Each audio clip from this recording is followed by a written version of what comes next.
Over the decades, various countries have expressed significant dissatisfaction with the United Nations, at times even threatening to withdraw.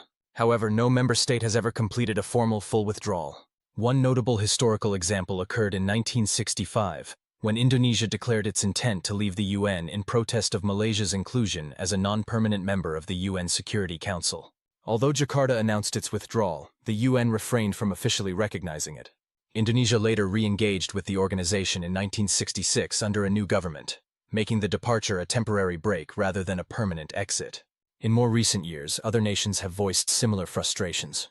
In 2016, Philippine President Rodrigo Duterte threatened to pull the country out of the UN after the organization criticized his administration's controversial anti-drug campaign, accusing the UN of meddling in the nation's internal affairs. Despite this heated rhetoric, the Philippines ultimately remained a member, highlighting the challenges countries face when trying to follow through on such threats. In the United States, calls for withdrawal from the UN have periodically emerged, often driven by isolationist or unilateralist political factions. For example, the American Sovereignty Restoration Act of 2017 sought to end U.S. membership in the UN. Though it garnered some support, it failed to gain traction, as did similar past attempts. Concerns about diplomatic consequences, the value of multilateral diplomacy in U.S. foreign policy, and the broad recognition of the UN's role in global governance played a significant part in the failure of these proposals. Nations from the global south, particularly those within the BRICS bloc, Brazil, Russia, India, China, and South Africa, have increasingly called for comprehensive reforms to the UN. Together, the BRICS countries account for over 40% of the world's population and about 25% of global GDP, a share that continues to grow as their economies expand. In contrast, the power dynamics within the UN, especially the Security Council, remain rooted in a mid-20th century framework. The 5 permanent veto-wielding members, the US, UK, France, Russia, and China, continue to dominate the Council's agenda, influencing decisions on peacekeeping, sanctions, and international security issues. Despite representing 54 countries, nearly 28% of the UN's total membership, African nations have no permanent representation on the Security Council. Critics from the global south, including BRICS countries, often point to what they perceive as entrenched Western biases in international governance, media coverage, and the enforcement of human rights standards. This criticism is based on the view that scrutiny and condemnation disproportionately target certain countries, often those outside the traditional Western bloc, while abuses by Western nations or their allies receive less attention. A key element of this critique is the perceived inconsistency in how human rights violations are monitored and addressed. For instance, Russia's laws restricting public discussions of LGBTQ+ issues, and China's policies towards ethnic and religious minorities, including the treatment of Uyghurs in Xinjiang, Tibetans, and Mongolian minorities, are widely condemned in Western media, diplomatic circles, and international organizations.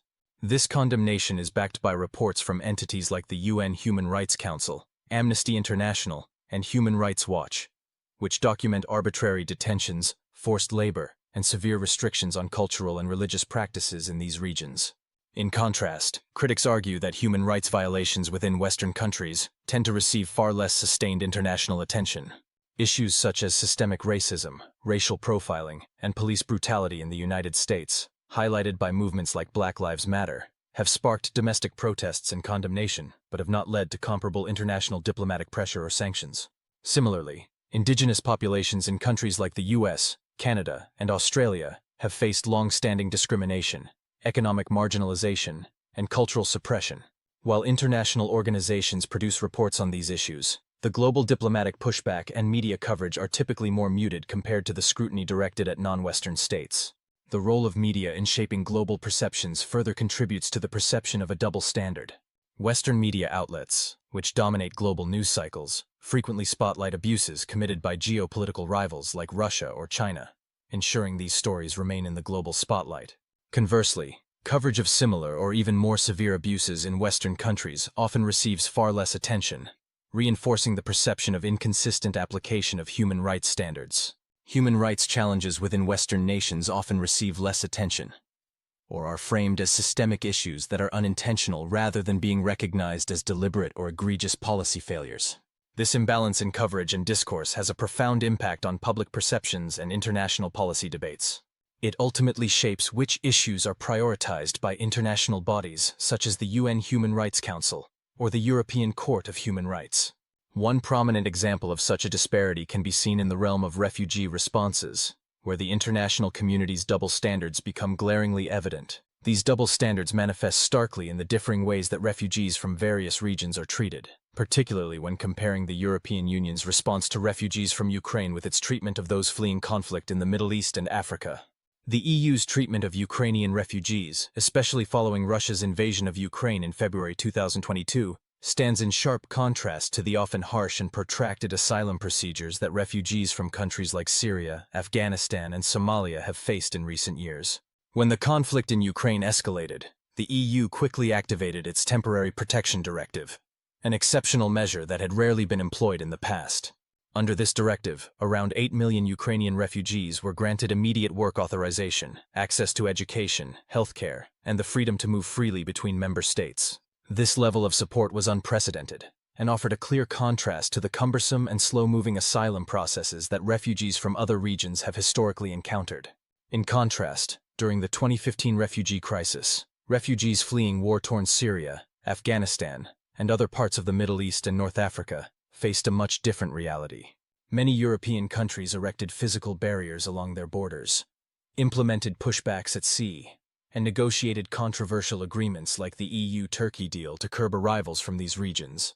As a result, many refugees were stranded in overcrowded camps on islands such as Lesbos in Greece or in transit countries like Libya and Turkey, where they had limited access to essential services and were subjected to frequent human rights abuses. These restrictive measures were often justified by political leaders and media outlets as necessary due to security concerns or the challenges of integrating large numbers of refugees. However, such concerns were rarely, if ever, raised in the case of Ukrainian refugees. Critics argue that this differential treatment reflects deeper cultural, racial, and religious biases within Europe. Refugees from Ukraine, who are predominantly white, Christian, and European, are often viewed as more culturally familiar and therefore more easily integrated into European society. In contrast, refugees from Syria, Afghanistan, and Somalia, many of whom are Muslim or from non-European cultural backgrounds, have faced more skepticism, stigma, and bureaucratic hurdles. Studies conducted by organizations such as the Refugee Council and the European Council on Refugees and Exiles have documented numerous instances of discrimination, including longer asylum processes, lower acceptance rates, reduced access to language courses, and limited employment opportunities for non-European refugees. Some European policymakers and commentators have attempted to justify the swift and generous support for Ukrainian refugees by citing the proximity of the conflict to EU borders, the clear-cut nature of Russia's aggression, and the logistical feasibility of integrating Ukrainian arrivals. While these explanations may hold some weight, they do not fully account for the lack of similar compassion extended to Syrians fleeing the war in Aleppo, Afghans escaping Taliban-controlled areas, or Somalis caught in cycles of drought and conflict. The European Parliament's own research highlights that the special protective measures and legal frameworks activated for Ukrainians were not applied during previous humanitarian crises, thus suggesting a pattern of selective generosity that raises serious questions about Europe's commitment to its own professed values of equality and universal human rights. The European Union's two-tiered refugee response not only undermines its moral authority, but also sets a troubling precedent for the global community. By applying more lenient regulations for some refugees while imposing stricter, more exclusionary measures for others, the EU is effectively signaling that cultural, racial, and religious affinities should take precedence over the principle of equal protection for all individuals fleeing persecution and violence. As migration pressures continue to rise due to ongoing conflicts, climate change, and economic instability in many parts of the global south, the debate over these double standards is likely to intensify, forcing Europe and the broader international community to confront the gap between their humanitarian ideals and their uneven implementation. In addition to the issue of refugee responses, another area where Western policies have drawn significant criticism is the underrepresentation of emerging economies, particularly within global financial institutions. For years, countries within the BRICS, Brazil, Russia, India, China, and South Africa group have voiced concerns over their limited influence in key international financial institutions that were established and are predominantly controlled by Western powers in the aftermath of World War II. Despite contributing around a quarter of the global GDP and being responsible for a substantial portion of global trade and investment, BRICS countries continue to face disproportionate voting power in major financial institutions such as the International Monetary Fund, IMF, and the World Bank. Under the existing structure of the IMF, voting power and financial contributions are determined by a country's financial commitment to the institution. Despite multiple rounds of reform, the United States and the European Union together still hold more than 50% of the voting share, leaving emerging economies with little real influence over global financial decisions. This imbalance reflects a deep-seated grievance among BRICS countries, who feel that their contributions to the global economy are not adequately reflected in their decision-making power within these institutions.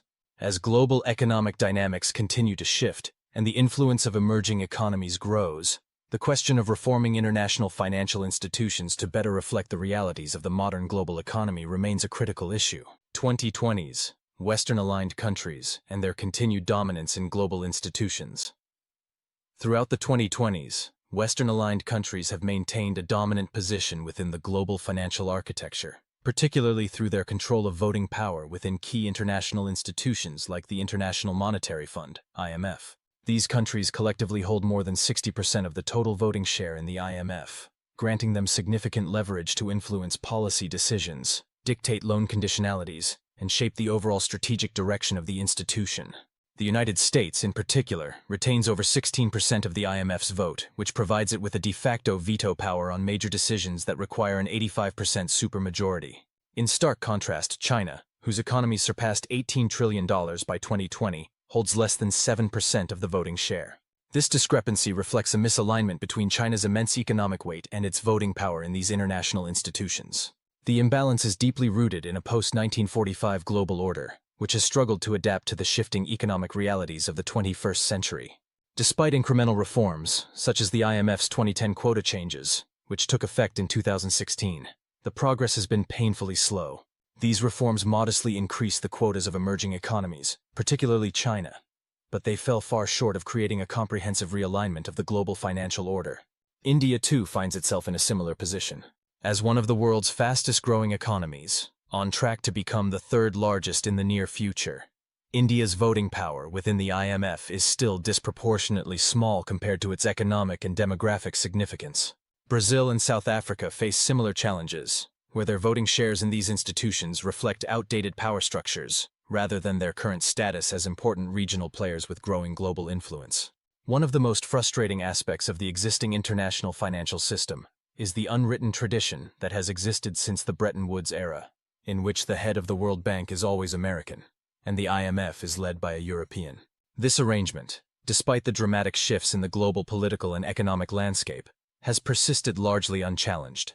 Although emerging economies have repeatedly called for more transparent, merit-based selection processes to ensure that leaders from developing or emerging economies can lead these institutions, no significant changes have occurred, further cementing the perception that the governance structures of the IMF and World Bank prioritize Western interests. Implications for policy and global governance. The underrepresentation of emerging economies, particularly the BRICS nations, Brazil, Russia, India, China, and South Africa, has tangible real-world consequences. The IMF's lending conditions, often tied to structural adjustment programs, have long been criticized for pushing fiscal austerity measures and rapid liberalization policies. These measures often align with Western economic philosophies and ignore the specific developmental needs of borrowing countries. Similarly, the World Bank's lending priorities sometimes skew toward projects that may not incorporate local perspectives or promote sustainable, inclusive growth, highlighting the flaws in the decision-making processes of these global financial institutions. This long-standing inequity has led to a growing demand for reform, especially from the BRICS countries. At G20 and BRICS summits, these nations have consistently advocated for recalibrating voting shares to reflect contemporary economic realities and to give developing nations a more prominent voice in global decision-making. As a response to their dissatisfaction with the current global financial system, the BRICS countries established the New Development Bank, NDB, in 2014, aiming to create alternative financing mechanisms that better align with the priorities of emerging markets. The NDB, along with other regional institutions like the Asian Infrastructure Investment Bank, AIIB, has begun to diversify the global financing landscape, reducing the dependence on traditional Western-led institutions.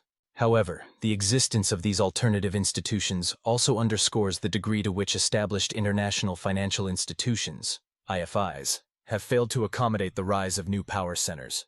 These new institutions serve as a counterbalance to the Western-dominated global order, pushing for a more inclusive and equitable financial system that takes into account the needs and interests of emerging economies.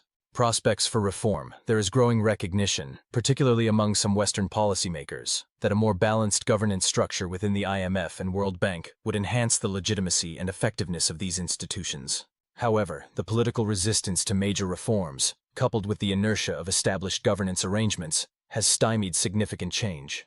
Critics argue that without substantial changes to the governance structures of these institutions, they risk losing their credibility and relevance as the global economy becomes increasingly multipolar. The economic weight of emerging markets continues to rise, with China's economy expected to remain a central driver of global growth and India's ascent as a tech and services powerhouse accelerating. Calls for a more equitable distribution of power within the global financial system are unlikely to dissipate, placing sustained pressure on the IMF, World Bank, and the Western nations that dominate these institutions. Geopolitical tensions further complicate efforts to reform global governance structures. Russia, isolated by Western sanctions after its invasion of Ukraine in 2022, has increasingly turned to the BRICS bloc for economic and diplomatic support. At the same time, China's assertive policies in regions like Hong Kong, Xinjiang, and the South China Sea have deepened geopolitical fault lines, reinforcing the shared interests of BRICS countries in challenging what they see as Western dominance in global governance, climate policies, trade, and equity. Another significant point of contention is climate and trade policy. BRICS countries argue that Western-led climate initiatives often demand ambitious emissions cuts from developing economies, many of which are still striving to achieve industrial maturity and build critical infrastructure. Countries like India stress that fair climate action must be accompanied by financial and technological support to help them transition without sacrificing their growth prospects. Similarly, debates over agricultural subsidies in the US and EU highlight disparities in global trade policy, with developed countries providing tens of billions of dollars in support to their farmers, undermining agricultural producers in developing nations and exacerbating global inequalities. Pathways to reform, a vision for a more inclusive global system. In light of these entrenched inequities, various proposals for reform have gained traction in recent years. One such proposal is to expand the UN Security Council to include permanent seats for emerging powers like India and Brazil, reflecting the shifting global balance of power. Strengthening regional organizations such as the African Union and ASEAN could also help distribute governance responsibilities more evenly, ensuring that local contexts are better respected in global decision-making. The expanding influence of the BRICS bloc, particularly with the inclusion of countries like Saudi Arabia and Egypt, signals a growing shift toward greater political and economic clout among non-Western states. As the BRICS bloc continues to evolve and expand, the stakes for global reform will intensify. Should established Western powers resist substantial changes to the global order, the BRICS and their expanding cohort may seek to build alternative frameworks and institutions that challenge the dominance of legacy Western-led systems. While internal differences and diverging interests among BRICS members present obstacles, the future of global governance may depend on whether these countries can present a united, effective push for a more balanced and representative international system. As emerging powers continue to grow in stature, the push for reform will only intensify, and the global financial system may be at a crossroads in determining whether it can adapt to the new realities of a multipolar world order. Conclusion: the debate over global governance, particularly in the context of institutions like the IMF and World Bank, is a reflection of broader shifts in the global economic and geopolitical landscape. As the economic power of emerging nations like China, India, and Brazil continues to rise, the outdated structures that have long governed global finance are increasingly seen as misaligned with contemporary economic realities. The call for a more equitable, inclusive, and representative system of global governance is unlikely to fade, and it will continue to shape the discourse around international institutions and their ability to adapt to the changing dynamics of the 21st century. Thank you for watching this video. We truly appreciate your support and invite you to like and subscribe to stay connected with our community. Your support is invaluable, and we hope to bring you more thought-provoking content in the future.